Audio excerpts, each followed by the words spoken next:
Hello everyone, आज मैं आपके लिए लाई हूँ जन्माष्टमी स्पेशल नारियल पाक की रेसिपी, जो स्पेशल जन्माष्टमी पर ही बनाई जाती है।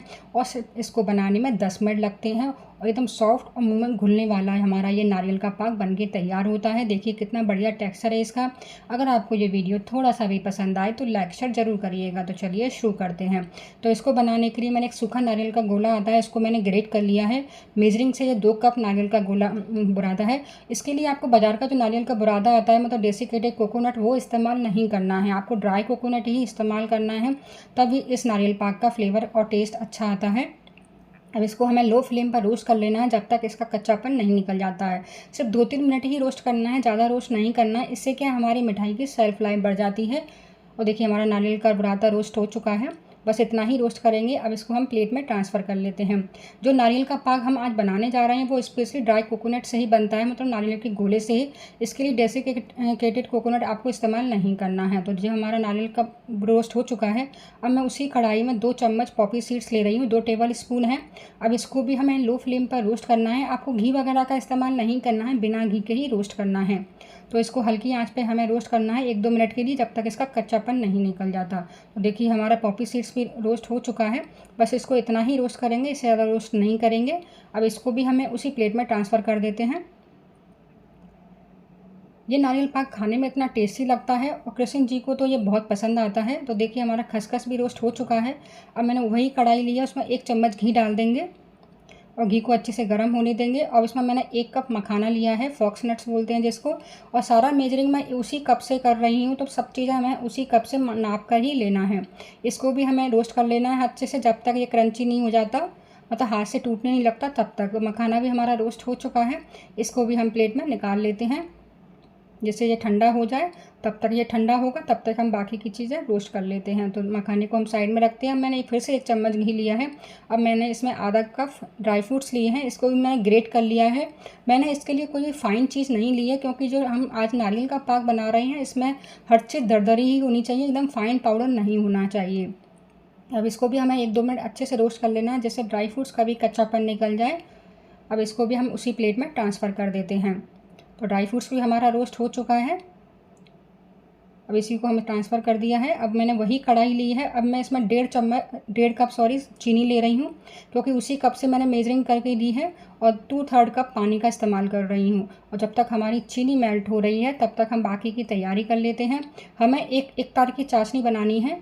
तब तक हमारी चीनी मेल्ट हो रही है, तब तक हम बाकी का तैयारी कर लेते हैं। तो मैंने एक चॉपर लिया है, ड्राई फ्रूट चॉपर है ये। इसमें मखाने को हम चॉप कर लेते हैं। हमें ये मिक्सी में नहीं चलाना है मखाने को, क्योंकि फ़ाइन पाउडर नहीं चाहिए हमें इसका दरदरा ही पाउडर चाहिए। तो आप या तो आप खलबत्ती में कूट लीजिए, या फिर इसी तरीके से मेरे पास इस चॉपर वगैरह हो आपके पास, तो आप उसमें भी चॉप कर सकते हैं।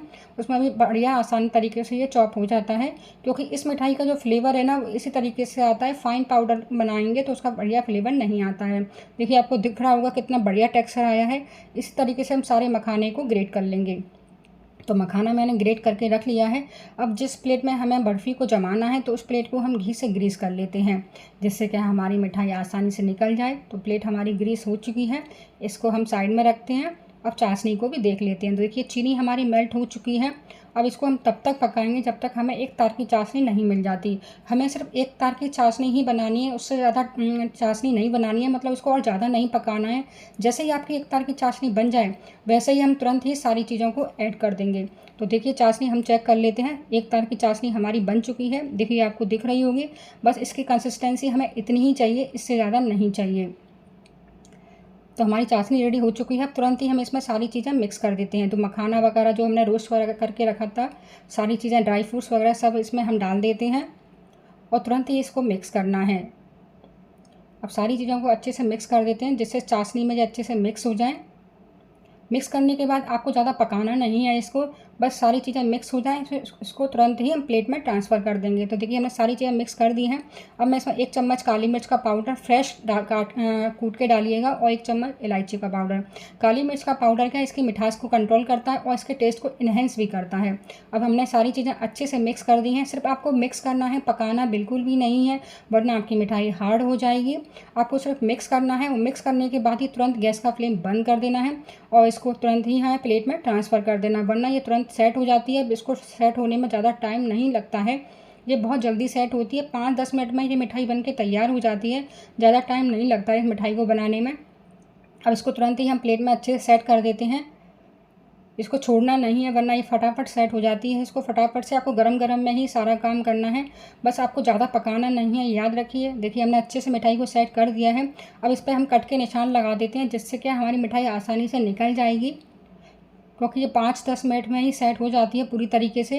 अब ये गरम गरम है, गरम गरम में ही फटाफट से निशान बना देंगे तो क्या शेप में अच्छे से कट जाएगी। अगर लेट हो जाएंगे ना तो अनइवन इसके शेप हो जाएंगे, तो परफेक्ट इसका शेप नहीं आएंगे। तो हम इस पर निशान लगा देते हैं हल्के हल्के, जिससे हम इसको बाद में आसानी से अच्छे से काट सकें।